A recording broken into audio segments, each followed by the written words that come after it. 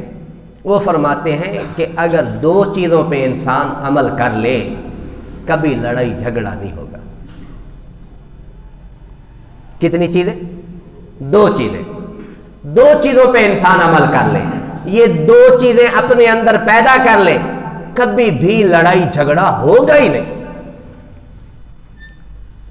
جی وہ کون کون سی دو چیزیں؟ نمبر ایک تواضع, عاجزی. تواضع, عاجزی. من تواضع للہ رفعہ اللہ, میرے نبی نے فرمایا جو اللہ کے لیے عاجزی اختیار کرتا ہے اللہ اسے بلندیوں تک پہنچا دیتے ہیں. تو عاجزی اختیار کرنی. ایک جگہ پہ اللہ نے فرمایا نا وَلَا تَمْشِ فِي الْأَرْضِ مَرَحًا, کیوں چلتا ہے زمین پہ اکڑ اکڑ کے؟ اِنَّكَ لَن تَخْرِقَ الْأَرْضَ, کیا تو زمین پھاڑ دے گا؟ وَلَن تَبْلُغَ الْجِبَالَ طُولًا, کیا تو پہاڑوں کی چوٹیوں تک پہنچ جائے گا؟ کیا کر لے گا تو؟ قوم عاد نے تکبر کیا تھا نا, فَأَمَّا عَادٌ فَاسْتَكْبَرُوا فِي الْأَرْضِ بِغَيْرِ الْحَقِّ, انہوں نے نعرہ لگایا من اشد منا قوہ, کون ہے ہم سے زیادہ طاقتور؟ اللہ نے فرمایا انہیں پتہ نہیں ہے, جس ذات نے انہیں پیدا کیا وہ ان سے زیادہ طاقتور ہے. میرے رب نے وہ سوئی کے ناکے جتنی اپنے خزانوں سے ہوا چھوڑی, وہ اتنے بڑی بڑی قدوں والے طاقت والے جو درخت کی چوٹی سے پکڑ کے درختوں کو اکھیڑ ڈالتے تھے, اللہ نے جو ہوا بھیجی اس ہوا نے انہیں اٹھا اٹھا کے اڑایا, پٹخایا, آپس میں ایک دوسرے میں ٹکرایا. میرے رب نے کانہم اعجاز نخل خاویہ, میرا رب کہتا ہے ایسے پڑے ہوئے تھے جیسے کھجوروں کے کھوکھلے تنے ہوتے ہیں. فہل تری لہم من باقیہ, میرا رب پوچھتا ہے کیا کوئی باقی نظر آتا ہے ان میں؟ آج ہے قوم عاد کا کوئی بندہ؟ میرے رب نے فرمایا میں نے سارے ختم کر دیے. تو تواضع, عاجزی. تواضع کا معنی دوسرے لفظوں میں بندہ یہ سوچے میری کوئی حقیقت نہیں, بندہ یہ سوچے میری کوئی فضیلت نہیں, بندہ یہ سوچے میرا کوئی حق نہیں, میری کوئی حقیقت نہیں, میری کوئی فضیلت نہیں, میرا کوئی حق نہیں. جب بندہ یہ سوچ کے چلے گا نا, آج لڑائی جھگڑا تب ہی تو ہوتا ہے نا, بندہ کہتا ہے میں انج تے میں چودھری تے میں انج تے میں مولوی میں صوفی میں غازی میں حاجی مینوں انج آکھس. لڑائی تو ادھر سے ہی شروع ہوتی ہے. اور دوسری چیز کہ میری کوئی فضیلت نہیں, میری کوئی عزت نہیں, میری کوئی ویلیو نہیں, یہ پہلے ہی سوچ کے رکھے, اسے عاجزی کہتے ہیں. جب میں پہلے ہی سوچ کے رکھوں گا میری کوئی حقیقت ہی نہیں, میں تو اللہ کا بندہ ہوں, رب کے احکام کا پابند ہوں, میرا رب جو حکم دے گا میں من و عن ماننے کے لیے تیار ہوں, میری کوئی حقیقت نہیں, میں کچھ نہیں, میرا کچھ نہیں, یہ سوچ کے رکھے. میری کوئی فضیلت نہیں, میری کوئی عزت نہیں, میرا کوئی احترام نہیں, یہ سوچ کے رکھے. جب بندہ یہ سوچ کے ہی رکھے گا جب کبھی کوئی عزت کر دے گا تو خوش ہو جائے گا، وگرنہ اس کے ذہن میں تو پہلے ہی ہے میری کوئی ویلیو ہی کوئی نہیں۔ دوسرے نمبر پر میرا کوئی حق نہیں۔ تیسرے نمبر آج ہر بندہ یہ کہتا ہے میں جی بزرگ ہاں میرا پت احترام نہیں کیتا، میں انج ہاں میرا اونج نہیں ہویا، میرا اے حق ہے وہ نہیں ملا، میرا اے حق۔ جب بندہ یہی سوچ کے رکھے گا میرا کوئی حق ہی نہیں، پھر لڑائی جھگڑا کہاں؟ اس لیے حضرت نے بڑی بات بتائی ہے کہ تواضع اور ایثار دو چیزیں۔ پہلے نمبر پر تواضع اپنے اندر اختیار کر لے، انشاءاللہ کبھی لڑائی جھگڑے کی نوبت نہیں آئے گی۔ حضرت تھانوی رحمۃ اللہ علیہ نے بھی ایک بڑی عجیب بات لکھی ہے۔ وہ فرماتے ہیں بندہ یہ سوچے کہ دنیا اس کی اصل بناوٹ ہی کسی کو تکلیف دینا ہے۔ دنیا جو ہے یہ فائدہ دینے والی نہیں ہے۔ وہ ایک شاعر ہے نا فارسی کا، اس نے بھی ایک شعر کہا، دنی دنیا کسے بے غم نہ باشد، اگر باشد بنی آدم نہ باشد۔ اس دنیا میں کوئی بھی ایسا نہیں ہے جس کو غم نہ ہو، اگر کوئی ایسا ہے جس کو غم نہیں تو وہ انسان نہیں۔ تو حضرت تھانوی نے بڑی عجیب بات لکھی، فرمایا یہ سوچ کے رکھے کہ دنیا ہے ہی تکلیف دینے والی، الدنیا سجن المؤمن۔ میرے نبی نے حدیث میں کیا فرمایا؟ دنیا مومن کے لیے قید خانہ ہے۔ اب قیدی ہر وقت ڈیمانڈ کرے جی مینوں عزت نہیں ملتی پئی، مینوں پروٹوکول نہیں ملتا پیا، مینوں اے نہیں ہوندا پیا، اس کی کون سنتا ہے؟ ہم سارے اپنے آپ کو قیدی سمجھ لیں کہ ہم قیدی ہیں۔ دنیا کی اصل بناوٹ ہی تکلیف دینا ہے۔ جب ہمیں کسی انسان کی وجہ سے تکلیف پہنچے گی، کسی حیوان کی وجہ سے تکلیف پہنچے گی، ہم یہی کہیں گے بھائی وہ اپنی فطرت پہ مجبور ہے، دنیا ہے ہی اسی چیز کا نام۔ اور اگر کبھی خوشی ملی، عزت ملی، اگر کوئی پروٹوکول ملا تو پھر رب کا شکریہ ادا کریں گے، اللہ دنیا تو تکلیف پہنچانے والی تھی، تیرا شکر ہے آج عزت ہی مل گئی۔ تو حضرت حاجی امداد اللہ مہاجر مکی نے یہی لکھا کہ انسان تواضع اختیار کرے۔ دوسرے نمبر پر ایثار یہ ہوتا ہے میں اپنی راحت، چین، سکون، آرام کو قربان کر دوں۔ مینوں راحت نہ ملے خیر ہے، چین نہ ملے خیر ہے، سکون نہ ملے خیر ہے، میرے ایس بھائی نو چین مل جاوے، سکون اینو مل جاوے، راحت اینو مل جاوے، یہ ایثار ہے، یہی ایثار ہے۔ اور صحابہ کرام کے اندر تو ایثار کوٹ کوٹ کے بھرا ہوا تھا۔ میرے نبی کی خدمت میں جب بھی کوئی آتے، اجنبی آتے، میرے نبی صحابہ سے پوچھتے ہے کوئی اس کی مہمان نوازی کرنے والا؟ ایک دفعہ ایک صاحب آئے، میرے نبی نے پوچھ لیا، ایک صحابی نے عرض کیا حضور میں مہمان نوازی کروں گا، گھر میں مہمان لے کے چلے گئے۔ آج ہم ہوتے تو پہلے فون کر کے پوچھتے ہے کچھ، کوئی کر لوں، NOC لینی پڑتی ہے بیوی سے، وگرنہ وہ پہلے ہی تیار ہوتی ہے لڑنے جھگڑنے کے لیے۔ اب میرے نبی کے صحابی نے پہلے مہمان لے لیا، مہمان کو گھر میں لے کے گئے، اب میسے سے پوچھ رہے ہیں کچھ ہے کھانے کو؟ جی اتنا ہے، وہ بچوں کے لیے رکھا ہوا ہے، بچے کھا سکتے ہیں یا مہمان کھا سکتے ہیں۔ فرمایا بچوں کو بس کسی طریقے سے بہلا سلا دو، چراغ ٹھیک کرنے کے بہانے بجھا دینا، آج اللہ کے رسول کے مہمان کی مہمان نوازی کریں۔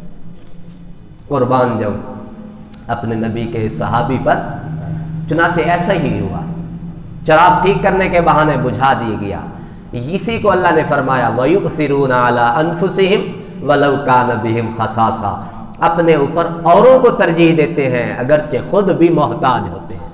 اب میرے نبی کے اس صحابی نے مہمان کی مہمان نوازی کی، صبح کو میرے نبی کی خدمت میں حاضر ہوئے، میرے نبی نے فرمایا رات کو جو تم نے مہمان کی مہمان نوازی کی، اللہ کو یہ مہمان نوازی بڑی پسند آئی ہے۔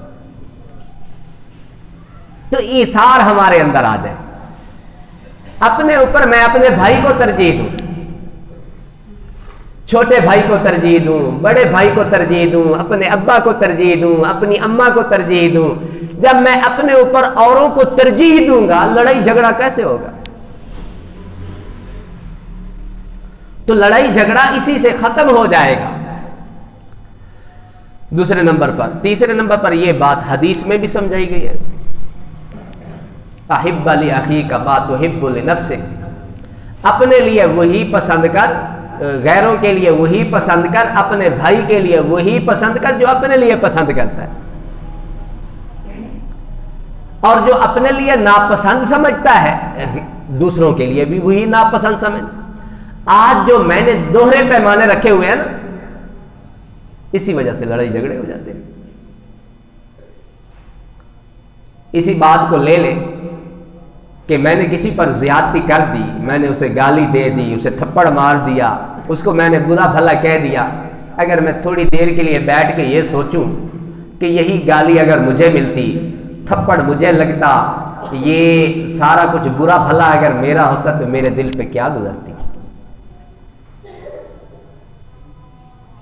تو یہ ہم نے دوہرے پیمانے کیوں کر رکھے ہیں کہ اپنے لیے تو کچھ اور، دوسروں کے لیے کچھ اور، اپنے لیے تو پروٹوکول اور عزت مانگے، اہمیت مانگے، وقار مانگے، دوسروں کی ہم جتنی مرضی بےزتی کرتے جائیں، کیوں میں چودھری ہوں۔ یہ ٹھیک نہیں، اس کی وجہ سے لڑائی جھگڑے کھڑے ہو جاتے ہیں۔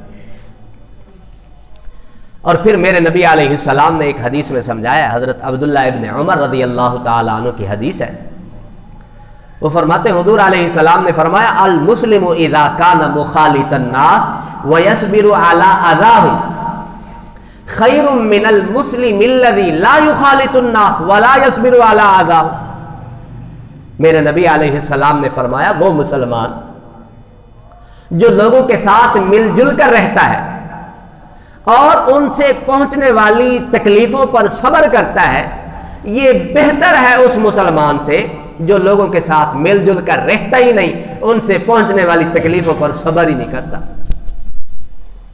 اس حدیث میں میرے نبی نے جہاں پہ فرمایا نا اذا کان مخالط الناس، ساتھ ہی یہ فرمایا وَيَصْبِرُ عَلَىٰ آذَاهُمْ، اس سے پتہ چلتا ہے کہ جب ہم مل جل کر رہیں گے تکلیفیں ہمیں پہنچیں گی۔ کیوں؟ اللہ نے دیکھیں صرف ایک بلشت کا چہرہ ہے، آنکھیں ہیں، ناک ہے، کان ہے، جب سے حضرت آدم علیہ السلام سے لے کر قیامت تک آنے والے آخری انسان کو سب کو اللہ نے چہرہ دیا ہے بھی وہی ناک، وہی آنکھ، وہی کان، کسی کا چہرہ کسی سے ملتا ہے؟ ملتا ہے؟ نہیں ملتا۔ اور یہ بھی نہیں کہ میرا رب نے پچھلوں کی کاپیاں آپ بھیج رہا ہو، ختم ہو گئے نقشے، اب دوسروں کی کاپیاں آ رہی، نہیں، یہ بھی بات نہیں۔ میرا رب ایسا بنانے والا ہے، اور یہ انگلیوں کے پورے اور پھر ان پوروں کی لکیریں، آج وہ نادرا والے سارے لکیروں پہ ہی کام کر رہے ہیں، بینکوں والے لکیروں پہ کام چلا رہے ہیں۔ کیوں؟ جتنے لوگ ہیں سب کی یہ لکیریں ڈیفرنٹ ہیں، کسی کی بھی لکیر کسی کے ساتھ ملتی نہیں۔ اس لیے وہ ایک سائنٹسٹ تھا نا، اللہ نے قرآن میں فرمایا نا اَيَحْسَبُ الْإِنسَانُ أَن لَّن نَّجْمَعَ عِظَامَهُ، انسان کیا گمان کرتا ہے کہ ہم نہیں اسے جمع کریں گے اس کی ہڈیوں کو؟ بَلَا قَادِرِينَ عَلَىٰ أَن نُّسَوِّيَ بَنَانَا، اللہ نے فرمایا کیوں نہیں، غلط سوچ رہا ہے، ہم تو اس کے پورے پورے یہ دوبارہ بنائیں گے، پورے پورے بنائیں گے۔ اس سائنٹسٹ نے جب یہ آیت سنی نا، وہ اسلام لے آیا، اس نے کہا واقعاتاً وہ خالق ہے جو پوروں کو بنانے پہ دوبارہ قادر ہے، وگرنہ کسی کا کمال، کوئی کسی کے اندر یہ بات نہیں ہے کہ یہ پورا بنا سکے۔ تو میرا رب ہے، جب پورے نہیں ملتے، جب چہرے نہیں ملتے، جب قد کاٹ نہیں ملتے، جب ہم اکٹھے رہیں گے ہمارے مزاج بھی مختلف ہیں، مزاج بھی کسی کا نہیں ملتا۔ باپ چاہے کہ میں جیسے کہوں 100% بیٹا ویسے کرے، ہو ہی نہیں سکتا، اور بیٹا یہ چاہے کہ جیسے میں کہوں 100% ابا ویسے کرے، ہو ہی نہیں سکتا۔ خاوند کہے جیسے میں چاہوں 100% بیوی میری ویسے بن کے رہے، ہو ہی نہیں سکتا، مزاج مختلف۔ اور بیوی چاہے کہ ہسبینڈ میرا وہ ویسے رہے جیسے میں چاہتی ہوں، ہو ہی نہیں سکتا۔ یہ تو 14ویں 15ویں صدی کی بات ہے۔ میرے نبی علیہ الصلوۃ والسلام کے صحابہ، انبیاء کے بعد درجہ ہے تو حضور کے صحابہ کا، اور پھر شیخین حضرت ابو بکر حضرت عمر، میرے نبی جب بھی نام لیتے تھے ان کا اکٹھے، خرج ابو بکر و عمر، ذهب ابو بکر و عمر، جاء ابو بکر و عمر، نام ساتھ ساتھ۔ ان کے مزاج بھی آپس میں مختلف تھے۔ ایک دفعہ ایسے ہوا، حضرت ابو بکر صدیق نے کوئی بات کہہ دی، حضرت عمر نے کوئی بات کہہ دی، حضرت عمر ناراض ہو کے چلے گئے۔ اب حضرت ابو بکر پیچھے منانے کے لیے پہنچے ہوئے، حضرت عمر نے کنڈی لگا لی اور اندر چلے گئے۔ اب حضرت ابو بکر واپس آ گئے حضور کی خدمت میں۔ پیچھے حضرت عمر کو احساس ہوا، ایک تو مجھے منانے کے لیے آ رہے تھے، میں نے اچھا نہیں کیا، کنڈی لگا لی، اندر چھپ گیا، لہٰذا وہ بھی پھر احساس یہ پیدا ہوا تو واپس چلے آئے۔ پھر میرے نبی علیہ السلام نے سمجھایا، تم میرے ابو بکر کو چھوڑو گے بھی یا نہیں؟ یہ وہ آدمی ہے، جب میں نے کہا میں اللہ کا رسول ہوں، کذبتا، تم سب نے تکذیب کی تھی، ایک واحد ابو بکر ہے جس نے کہا صدقتا، آپ نے سچ کہا۔ اب ان دو کے مزاج بھی نہیں مل رہے۔ اور پھر میرے نبی علیہ السلام کی ازواج، آج ہم اپنی میاں بیوی کی باتیں کرتے ہیں، میری بیوی میرے مزاج کے مطابق چلتی نہیں، بڑی پریشانی ہے جی۔ اب حضور علیہ السلام ام عائشہ کو فرما رہے ہیں، عائشہ جب تو مجھ سے ناراض ہوتی ہے مجھے پتہ چل جاتا ہے۔ کیسے یا رسول اللہ؟ میرے نبی نے فرمایا جب تو مجھ سے ناراض ہوتی ہے تو کہتی ہے رب ابراہیم کی قسم، جب راضی ہوتی تو کہتی ہے رب محمد، محمد کے رب کی قسم۔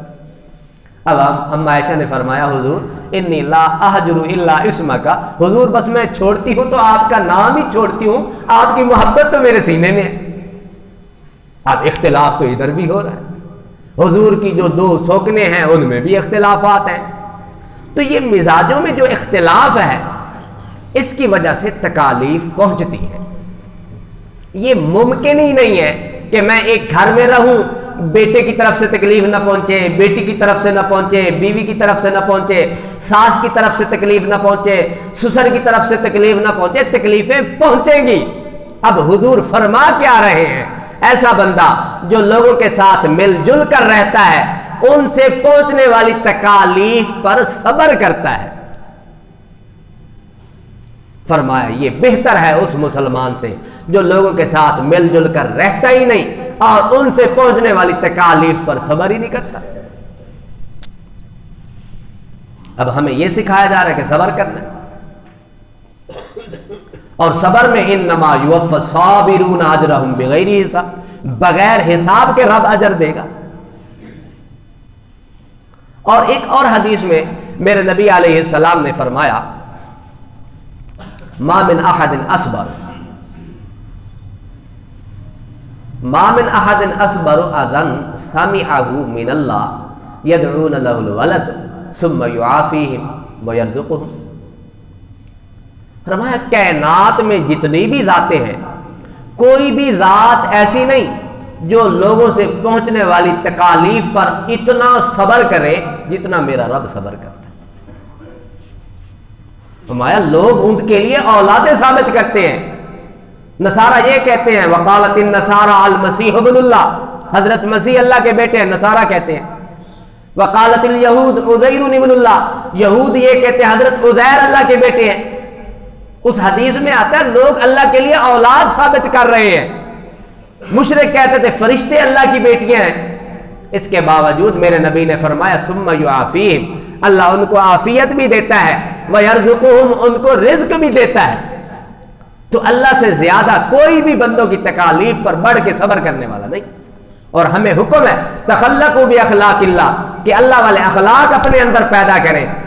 جب اللہ رب العزت جو پوری کائنات کا مالک ہے، یقین مانے دیکھ لے کتنے پرسنٹ مسلمان، پھر مسلمانوں میں سے دیکھ لے کتنے پرسنٹ مشرک ہیں، کتنے پرسنٹ موحد ہیں، پھر جو موحد ہیں ان میں سے دیکھ لے کتنے پرسنٹ ہیں جو اللہ کے مطیع اور فرما بردار ہیں، کتنے پرسنٹ ہیں جو حقوق اللہ اور حقوق العباد پورے کر رہے ہیں۔ میرا رب بھی تو ساروں کو دیکھ رہا ہے، ساروں کو پھر عافیت بھی دیے ہوئے ہے، ساروں کو میرا رب رزق بھی دے رہا ہے۔ تو جب میرا رب اتنی برداشت کر رہا ہے، سب کو معاف کر رہا ہے، ہمیں بھی حکم ہے کہ ہم اللہ والے اخلاق سیکھیں تو ہم بھی لوگوں کو معاف کرنے کا جذبہ اپنے اندر پیدا کریں۔ دیکھیں ہمیں حکم نہیں ہے کسی کی غیبت کرنے کا،